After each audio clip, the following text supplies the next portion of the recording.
Mateus capítulo 22, eu vou ler esse texto e vou fazer aqui uma conclusão do domingo passado. Não é que eu esqueci do que eu preguei domingo passado, não. É porque como a mensagem de hoje tem tudo a ver com a de domingo passado, eu gostaria que você tivesse na mesma página. A propósito, quem veio domingo passado? Amém. O que eu preguei domingo passado? Obrigado, irmão, que Deus te tenha. O Senhor te pague, querido. Sirva a Deus servindo o seu próximo. Sirva a Deus servindo o seu próximo. E por que nós entramos nisso? Porque eu li Mateus 2,34. Vamos lembrar rapidinho que eu termino, amarro direitinho, a gente continua daqui. Mateus 22,34 diz assim: os fariseus, ouvindo que ele fizera emudecer os saduceus, reuniram-se no mesmo lugar. E um deles, doutor da lei, interrogou para o experimentar, dizendo: mestre, qual é o grande mandamento na lei? Eu lembro de ter feito assim com vocês. Gente, a Bíblia é um livro bem grosso. E a pergunta é interessante. Tudo bem que a motivação é equivocada, porque ele quer tentar Jesus, ele quer envergonhar publicamente Jesus.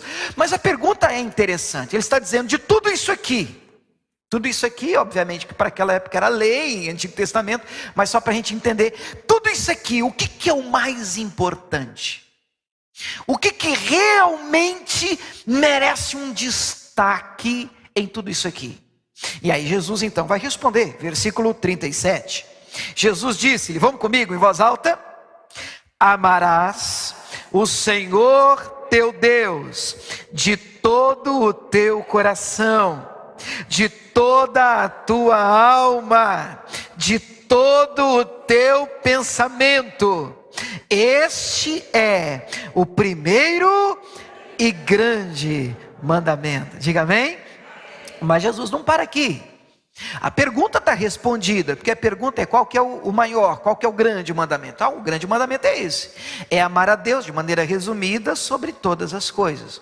Mas Jesus continua, e ele completa dizendo: e o segundo, semelhante a este, é, vamos comigo, amarás o teu próximo como a ti mesmo. Destes dois mandamentos dependem toda a lei e os profetas. Diga glória a Deus, gente. Muito bem. Aí nós, semana passada, falamos sobre a importância de entender a prática dos dois mandamentos. Eu disse de uma maneira, eu acredito até ter sido claro, né? Eu espero ter sido. Acho que se você não ouviu isso, vale a pena você ouvir isso em detalhes, já está gravado lá a mensagem.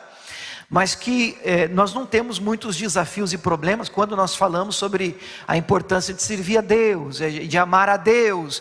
As pessoas normalmente, principalmente na igreja, aceitam isso de bom grado. Normalmente a nossa luta está quando a gente sai da vertical e vem para a horizontal. É na maneira como nos comportamos em relação às demais pessoas, ao próximo, que está o grande desafio do cristianismo. E tem gente convencido que dá para servir a Deus não gostando de gente, que dá para amar a Deus não gostando de ser humano. E eu olho para a Bíblia e digo: isso não é possível, não é possível, porque João vai dizer na primeira carta que ele escreve, ele vai dizer que aquele que diz que ama a Deus deve amar o seu irmão. Porque como é que você diz amar a Deus que não vê, não ama o irmão que você vê, que está diante dos seus olhos? Então a conta ela não fecha. E aí nós começamos a falar sobre quem seria o nosso próximo. É tão importante isso que em Mateus 25, se você for aí uma página, talvez duas folhas para frente, Mateus 25, no versículo 34 em diante, eu ainda estou fechando para a gente apontar o caminho de hoje. Mateus 25, 34 diz assim: então dirá o rei aos que estiverem à sua direita: vinde, benditos de meu Pai, possuí por herança o reino que vos está preparado desde a fundação do mundo. porque tive fome e destes-me de comer, tive sede e destes-me de beber, era estrangeiro e hospedastes-me, estava nu e vestistes-me, adoeci e visitaste-me, estive na prisão e foste ver-me. Então, versículo 37, os justos lhe responderão dizendo: Senhor, quando te vimos com fome e te demos de comer, ou com sede e te demos de beber? Quando te vimos estrangeiro e te hospedamos, ou nu e te vestimos? Quando te vimos enfermo ou na prisão e fomos ver-te? Agora, verso 40, respondendo o rei lhes dirá: em verdade vos digo que... Agora, você pode ler o finalzinho? Quando o fizestes a um destes meus pequeninos irmãos, a mim o fizestes. Eu não sei como deixar esse texto mais sério do que ele é, mais importante do que ele é. Porque esse é um texto que aponta para mim que a sua salvação, a minha salvação, ela está linkada diretamente à maneira como eu lido com o meu irmão. Não tem como desvincular isso. Não tem como você nascer e ficar num quarto trancado o resto da sua vida, ou que eu estou servindo a Deus, aleluia, que eu fico aqui só cultuando a internet, eu estou aqui, não gosto de gente, eu odeio pessoa, não gosto de ser humano. Peraí, eu sirvo a Deus quando eu estendo a minha mão a um destes meus irmãos pequeninos, quando há em mim disposição para amar o meu próximo. E quem ama demonstra, amém ou não amém? Porque até com Deus esse padrão é estabelecido. O versículo principal da Bíblia é: Deus amou o mundo de tal maneira que não ficou no céu dizendo: como eu amo você, coisinha linda do papai, papai ama você. Não, Deus amou de tal maneira que deu o seu Filho unigênito, para que todo aquele que nele crê não pereça, mas tenha a vida eterna. Então quem ama demonstra, quem ama doa ou se doa, quem ama tem ação, demonstração desse amor, até porque é um verbo, e todo verbo exprime ação. Então nós demonstramos que amamos a Deus quando nós estendemos as mãos em demonstração de amor ao próximo. Quem entendeu isso, diga amém. De uma maneira bem resumida foi isso que a gente viu a semana passada, e aí depois eu passei o culto, ou pelo menos o restante da mensagem, mostrando para você quem seria o nosso próximo, e mostrando que nós temos 3 visões em relação a isso. Mas como essa mensagem já foi dada, deixa eu pregar para vocês a de hoje. Lucas capítulo 15, é importante você entender isso aqui, para a gente continuar. Vai ficar difícil de você entender a mensagem de hoje se você não tiver pelo menos essa ideia muito clara na sua mente. Sabe, não tem como amar Deus se não amar o próximo. Não tem como servir Deus sem lidar com gente. É desafiador lidar com gente? Puxa, pelo amor de Deus, é muito desafiador. Muito desafiador. Mas se você é um crente, se você é convertido, você precisa aprender a gostar do que Deus gosta. Eu vou te falar uma coisa: Deus gosta de gente. Deus ama a gente, mas Deus gosta com força, e nós vamos gostar do que Deus gosta. Se Deus gosta, estou dentro, Senhor, mas agora a gente precisa de graça, de força, de estrutura, porque eu vou te falar, é desafiador. Deixa eu contar para vocês a parábola do filho pródigo, Lucas capítulo 15 verso 11, e vou te explicar por que hoje eu quero ministrar isso para vocês. Eu gostaria que essa igreja tivesse livre do que eu vou chamar de uma doença, uma síndrome. Eu sei que eu não sou Deus. Se eu fosse Deus, irmão, se eu fosse Deus, eu pudesse mudar algumas coisas, a mentalidade de alguns crentes, de alguns cristãos, mesmo no meio da igreja, eu já teria feito.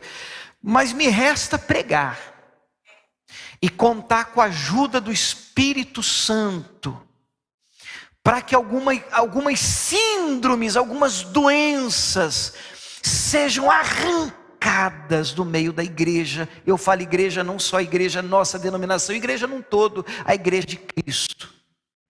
Porque a maneira como olhamos para o outro precisa ser tratada melhor. Eu gosto muito dessa parábola. Eu penso que todo mundo aqui, pelo menos uma vez na vida, já deve ter ouvido falar da parábola do filho pródigo. Há algumas lições, a gente vai aproveitar o texto até chegar no recado principal. E aí depois vocês me permitem abrir o coração aqui para vocês. Mas fica só entre nós aqui e a internet. Lucas 15:11 diz assim: e disse: um certo homem tinha 2 filhos. O mais moço deles disse ao pai: pai, dá-me a parte da fazenda que me pertence. E ele repartiu por eles a fazenda. A fazenda, os bens. Fazenda, o que ele possuía. A gente se coloca no lugar deste pai. Me parece óbvio afirmar que o pai da história, da parábola, é Deus, né? A gente já sabe disso de antemão. Mas como um pai de carne e osso, você ter na figura de um filho que vem para você e diz assim: eu quero a minha parte da herança, não me interessa mais ficar com você, não me interessa mais a sua companhia, não me interessa mais a sua presença, eu quero o que é teu. E parece que esse é um problema que às vezes culpa de muitos nós pastores na propaganda equivocada de um evangelho, de um pai que só quer te abençoar, que só quer te encher de bens. E as pessoas acabam sendo atraídas ao pai por conta da fazenda. Vocês estão comigo ainda?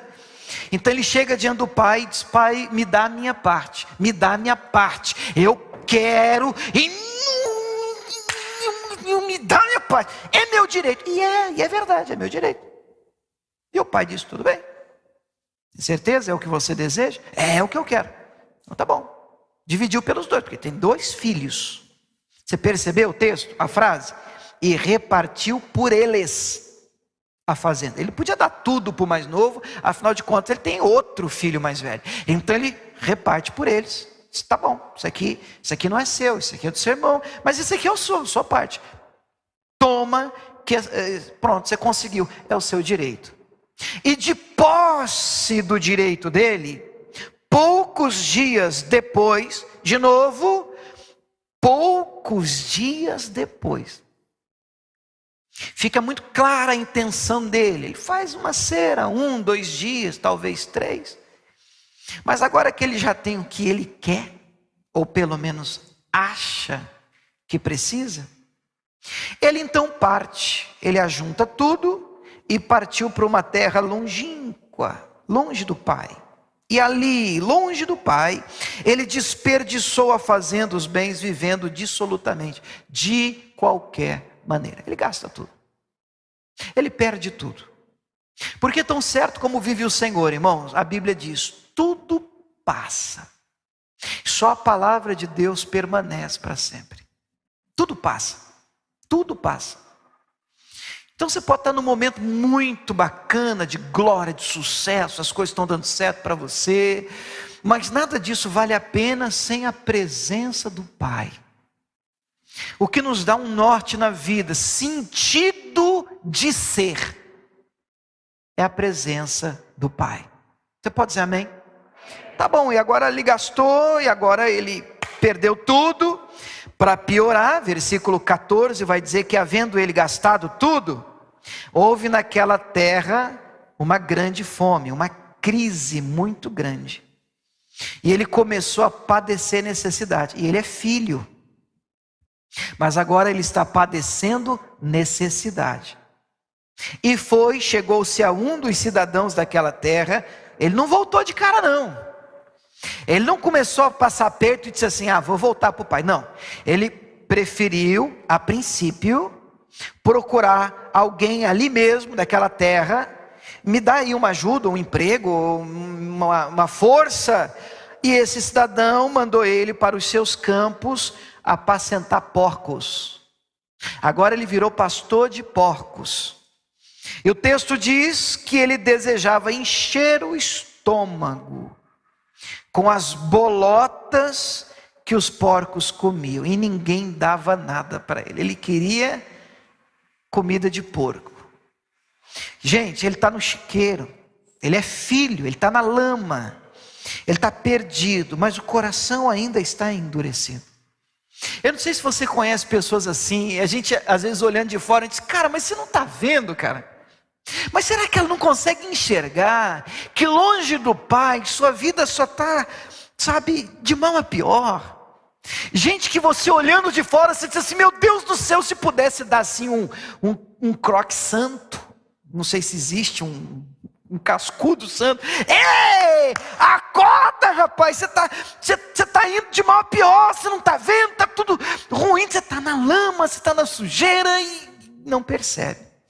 Ele chega a dizer que ele queria a comida dos porcos, mas nem isso, você percebeu? Não é que ele comia a comida dos porcos, mas ele estava pior do que os porcos, porque nem a comida dos porcos davam para ele comer. E algo acontece naquele chiqueiro, e eu glorifico a Deus por isso.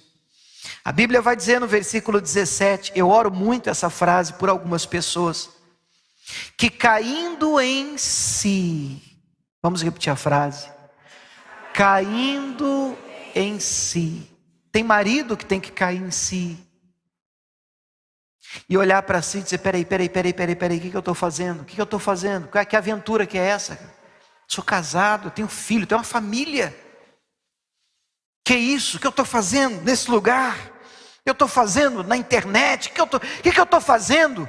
Tem que cair em si e dizer, o que é isso? Onde é que eu estou? Que lama é essa? Esse não é o meu lugar, essa não é a vida que eu tinha do lado do meu pai. Eu vou voltar para o meu pai. Eu me arrependo de ter saído do lado do meu pai.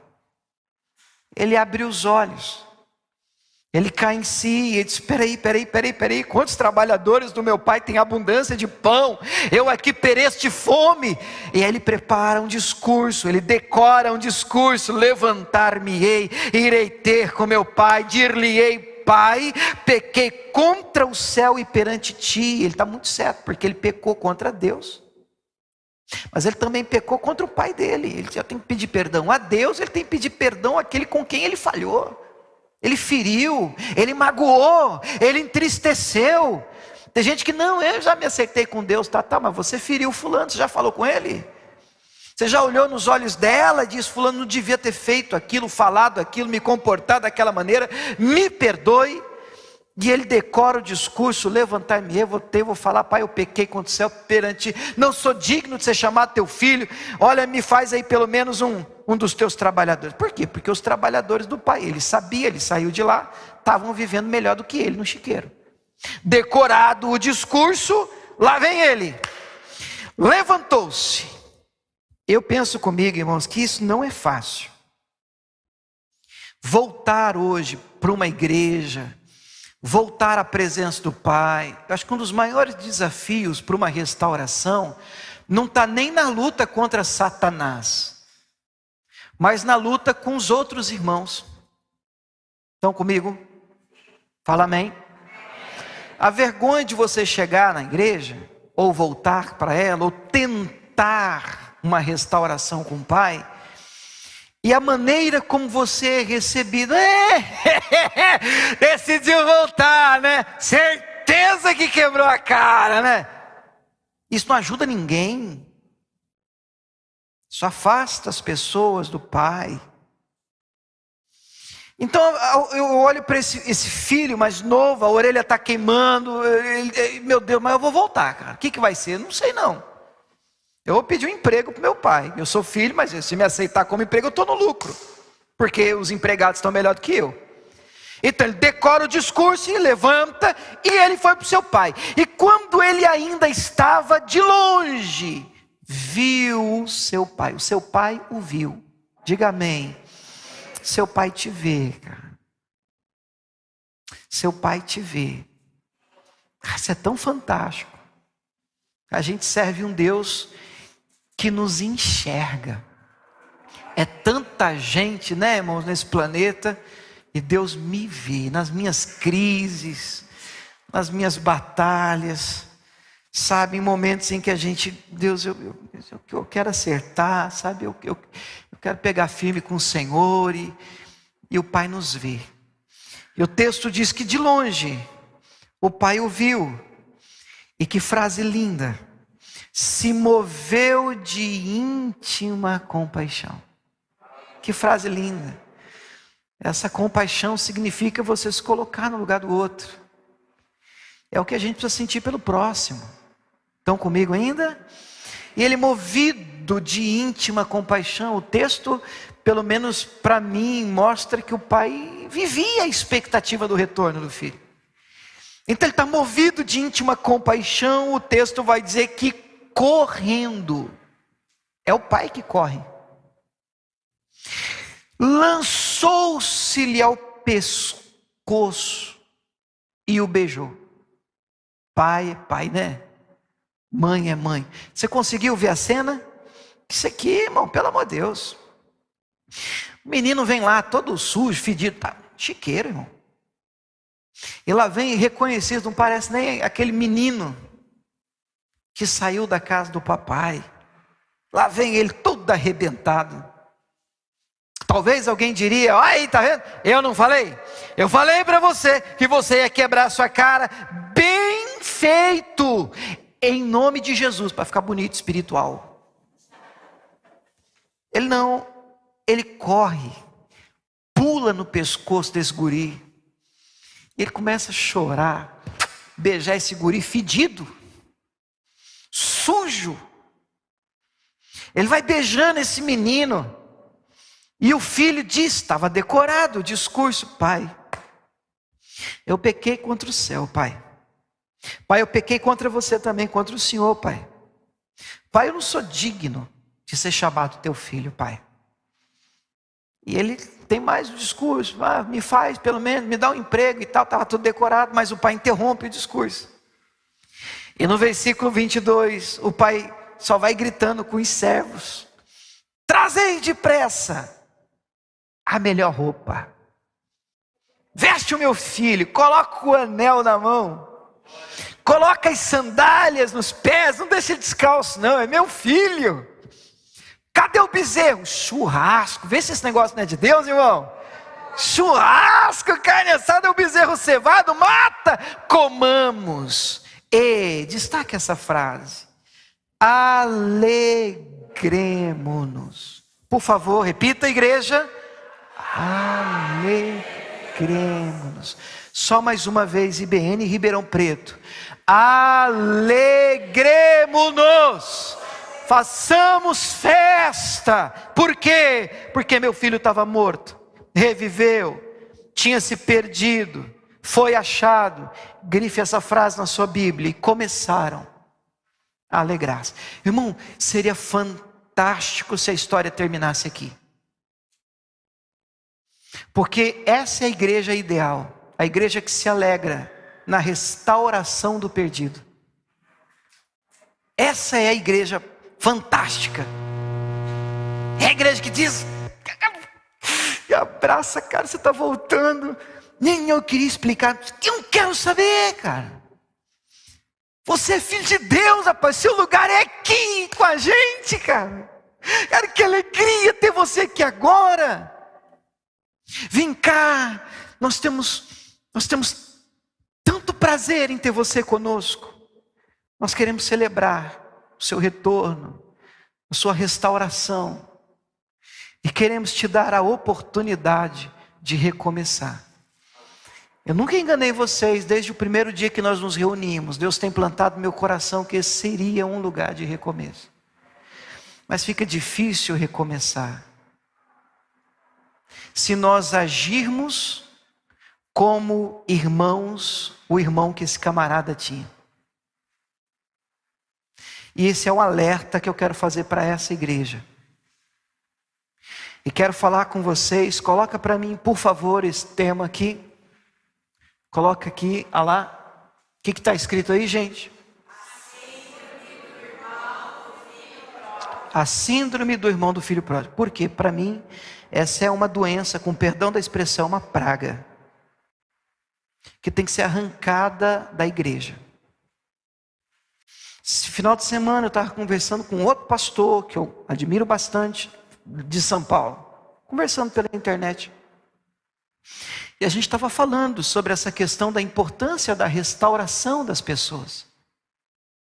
E como a gente é legalista, como eu mesmo, como pastor, eu já tive atitudes assim. Eu não estou falando, irmãos, que nós temos de ser conivente com o pecado. Vocês estão entendendo a diferença, né? Eu não estou falando disso não. Eu estou falando de, pecou, tem que ser disciplinado, tem que ser repreendido. Você tem que apontar para a pessoa a necessidade de mudança e arrependimento. Eu estou falando com o arrependido. Vocês estão comigo? Vocês têm a diferença?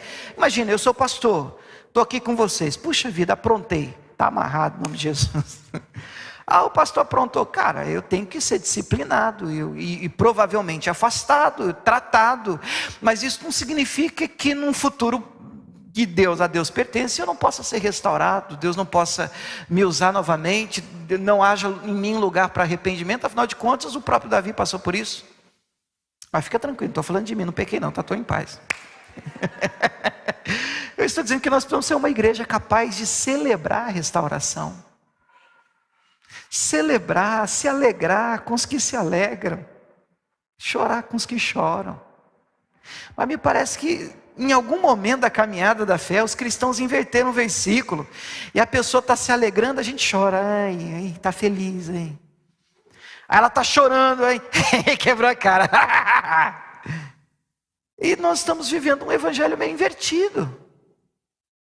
E eu olho para esse pai está tão feliz, esse pai está tão contente. Eu no lugar desse pai, meu filho, você voltou, cara, que alegria, que alegria, que alegria, que alegria. E nós temos pastores aqui, que são tremendos, maravilhosos, usados por Deus. E nós, com certeza, eles também já enfrentaram situações em que a gente tem que ficar no meio de dois irmãos. Já devem ter passado por isso. O que está buscando restauração e o outro que olha para ele no alto da sua legalidade, do seu legalismo, diz assim: não, mas eu acho que ele tem que sofrer mais. Eu acho que ele não chegou no meu nível ainda de santidade, assim, porque ele precisa estar num nível assim. É verdade, nós temos desafios para precisar isso. A gente não consegue medir de verdade arrependimento. Não existe um aparelho que você coloca na vida de alguém que assim, deixa eu medir sei lá, um termômetro para ver o nível de arrependimento do fulano, da fulana. Puxa, se tivesse um negócio desse. Mas nós não podemos ser incapazes de celebrar uma restauração. Vocês estão comigo, irmãos? Nós não podemos ser incapazes de celebrar e alegrar um momento de recomeço. A gente precisa celebrar isso. E o texto vai dizer, a gente volta para ele, Lucas 15, só que agora o verso é o 25. E o seu filho mais velho, lá vem ele. Lá vem ele. Lá vem ele. Ele estava no campo, está trabalhando. Quando veio, chegou perto de casa, ouviu as músicas e as danças. Você consegue imaginar a cena? Vocês estão vendo ele? A foice, a enxada nas costas? Voltando para casa, depois de um dia de lida, trabalho, está cansado. Uma luta no trabalho, está trabalhando. Ele está se aproximando de casa. Tut, tut, tut, tut. O que é isso aqui? Eu não sei se era isso não, tá, irmão? Ele está chegando perto de casa e assim, mas que barulho é esse? Que dança é essa? Que música é essa? Que festa que é essa? O que está acontecendo nesse lugar? Chamou um servo. O que foi?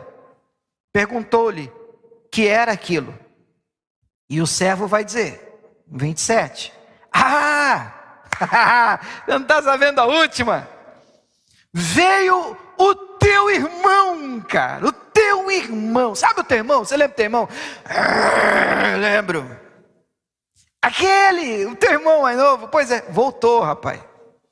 E o teu pai matou o bezerro cevado, porque o recebeu são e salvo. Churrasco em homenagem ao teu irmão, que levou metade dos bens do seu pai.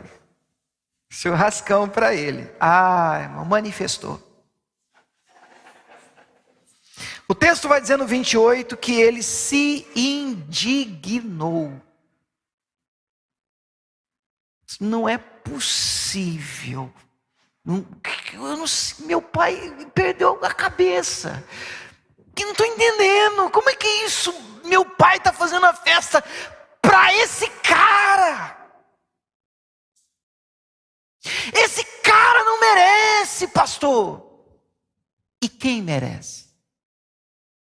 Você? Você já olhou para o Evangelho? Você já percebeu que ninguém merece? Que toda a nossa justiça não passa de trapo de imundície? Que não há um justo sequer?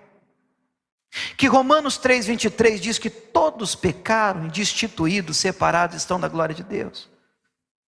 Sabe o que a gente merece? O inferno. E se não fosse Jesus Cristo na cruz do Calvário, nós estaríamos perdidos. Mas me parece que na vida de algumas pessoas, irmãos, um comportamento quase que ele dizendo assim para Deus: Pai, precisava nem ter mandado Jesus, viu? Por mim não, porque aqui eu faço por merecer.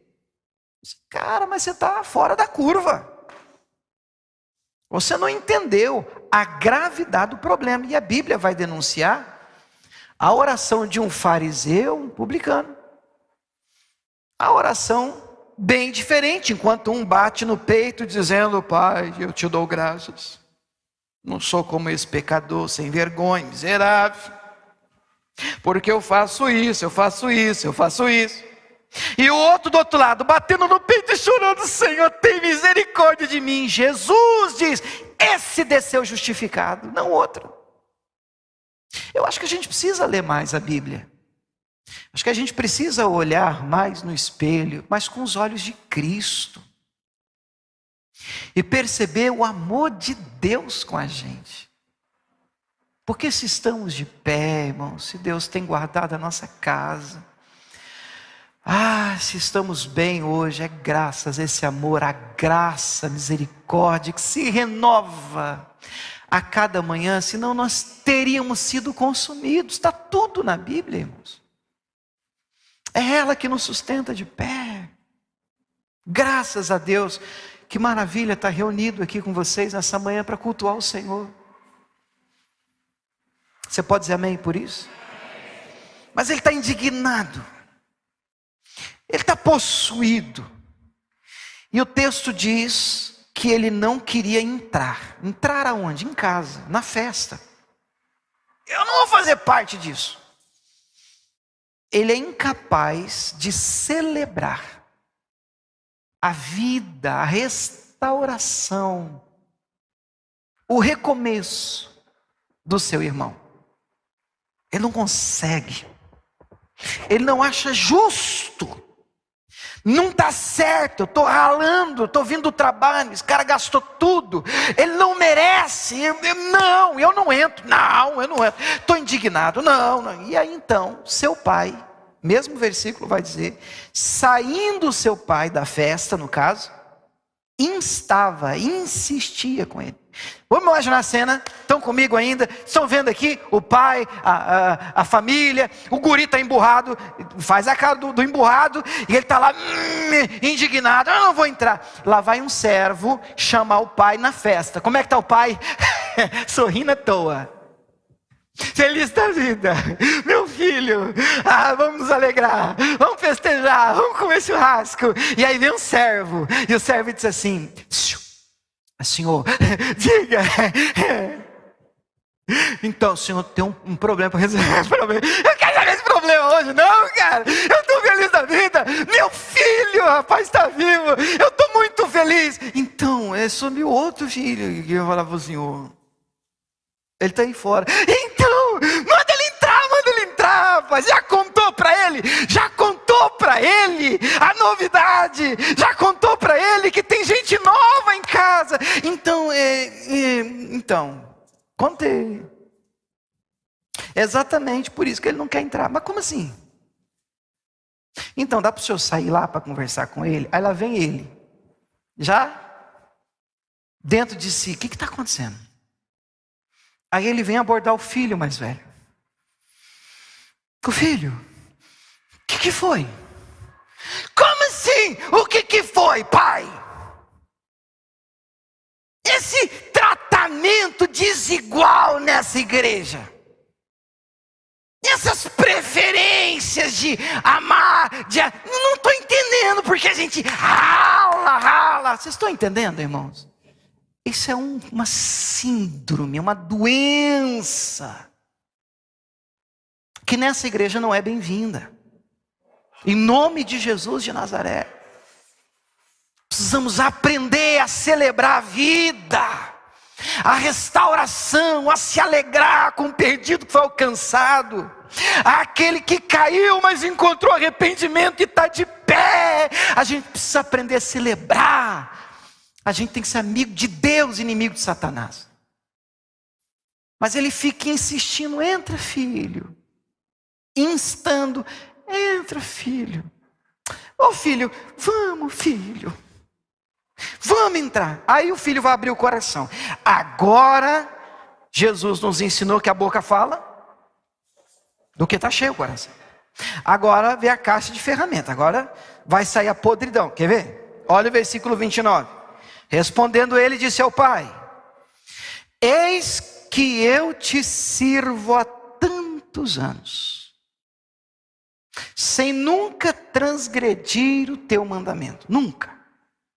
O Senhor nunca matou para mim um cabrito, a galinha, um bode, com os meus amigos. O Senhor nunca fez uma festa dessa para mim. Agora, olha o que ele vai dizer agora.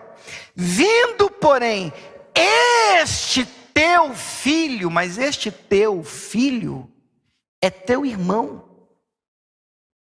Você quer ver que a gente vive numa época tão complicada, irmãos, hoje, de polarização, inclusive política, e a gente sabe que não dá nem para tratar do assunto, porque quando você começa a mexer num vespeiro, você já olha para o outro assim, esse esquerdista, esse bolsomínio, esse é teu irmão. Esse cara é teu irmão. Esse cara é teu irmão. Esse cara é teu irmão. Eu não sei que Bíblia que você está lendo, mas é teu irmão ele. Esse cara, Deus não fez ele para ir para o inferno, irmão. O Pai ama ele, irmão. O mesmo Jesus que derramou sangue por você, derramou por ele, irmão. Esse teu filho, esse cara, esse esquerdo-pata, esse não sei o que, esse cara é teu irmão. E eu fico olhando para a igreja, meu Deus do céu, que Bíblia que é essa? Meu Deus, que evangelho que é esse que está dividindo? E uma casa dividida, ela não subsiste. Você acha que Satanás não sabe disso? Então nós temos problemas graves com o próximo. Aonde? Dentro da igreja.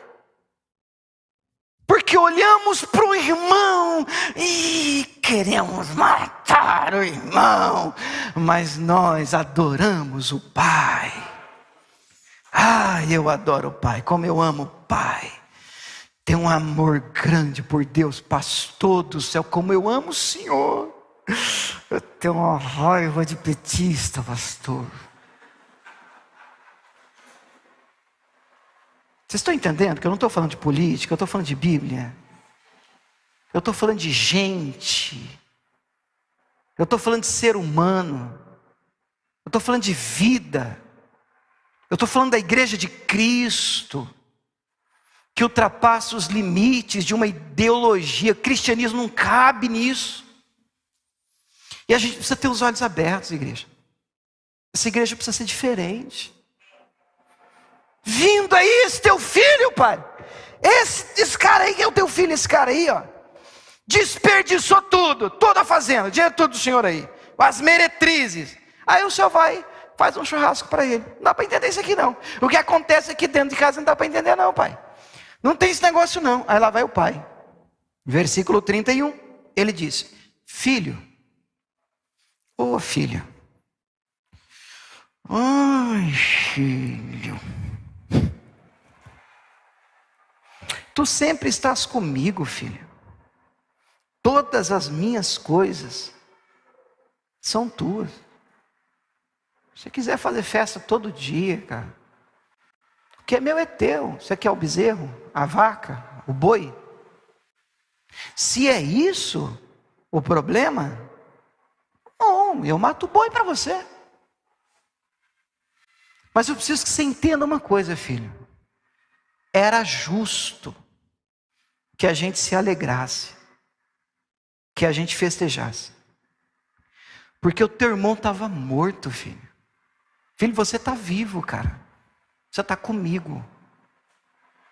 Mas o seu irmão estava perdido. E ele foi achado, ele foi encontrado. E termina a história no climão. No meio está uma festa, mas termina com um climão. Um climão de vamos, filho. Eu penso que o Senhor não conta isso aqui à toa. Nada na Bíblia é à toa. Por isso que a grande lição aqui é amém. Para mim até a parábola tinha que ter um nome diferente, porque você sabe que esses títulos eles não vêm com o original, né? O original não tem título, tema, parábola do filho pródigo. Isso é colocado depois, tradução e tal, dividindo por temas. Para mim, o título não deveria ser o foco no filho, parábola do filho pródigo. Mas devia ser a parábola do pai amoroso, do pai que perdoa, do pai misericordioso. Por quê? Porque o foco é o pai. Não é a ação do filho. Tudo bem, é louvável a ação do filho voltar. Mas mais louvável é a ação de um pai que o recebe, que o perdoa, que quer ser pai de quem entende e enxerga as suas mazelas, mas também é pai daqueles que são difíceis de entender, que se acham melhores do que os outros, que olhando para si se acham mais justos do que os outros, e ele quer abraçar todos, ele quer nos fazer compreender que há um lugar nele para cada um de nós, mas nós precisamos nos alinhar com o Evangelho. Quem está comigo, diga amém. Nessa manhã eu queria orar por você e por essa igreja, por aqueles que estão em casa. Eu queria pedir a Deus por nós, para Deus nos livrar da menor possibilidade desse tipo de comportamento no nosso meio, enquanto estamos nascendo, enquanto estamos começando. Que Deus nos dê a habilidade de celebrar a restauração, e que de verdade, não só num título, numa frase de efeito, esse seja um lugar de recomeço, onde a pessoa não seja metralhada porque quer recomeçar. Todos precisam de uma oportunidade de recomeço. E se em Cristo, e a Bíblia está cheia de gente que recomeçou, se em Cristo nós não conseguimos enxergar isso, onde recomeçaremos? Onde vamos tirar força para tentar de novo? Para mim o Evangelho é que nos dá essa força, essa graça, e que libera sobre nós o perdão dos nossos pecados, que se renova a cada dia com as tuas misericórdias. Um Cristo que olha para mim e diz: vamos lá, Jó, volta para o mar, tenta de novo. Tenta de novo. Que toca em Elias e diz: vamos lá, come, bebe, não acabou para você. E glória a Deus por esse Cristo. Ele é fiel e bom é não pecar. Mas se existe um desvio, um erro de rota, fiel é aquele, justo, santo. A Bíblia Sagrada diz que se confessarmos nossos pecados, Ele é fiel e justo para nos perdoar de metade deles? Não, de todos eles. De todos eles. Em Cristo Jesus, eu estou te falando, existe restauração para você. Em Cristo Jesus, existe recomeço para você. Em Cristo Jesus é possível tentar de novo. Deus tem vida para você. Não é o seu fim. Não acabou. Com arrependimento e mudança de comportamento, há um novo início, um novo recomeço para você. Você crê nisso? Você pode aplaudir o Senhor que nós vamos orar. Eu creio.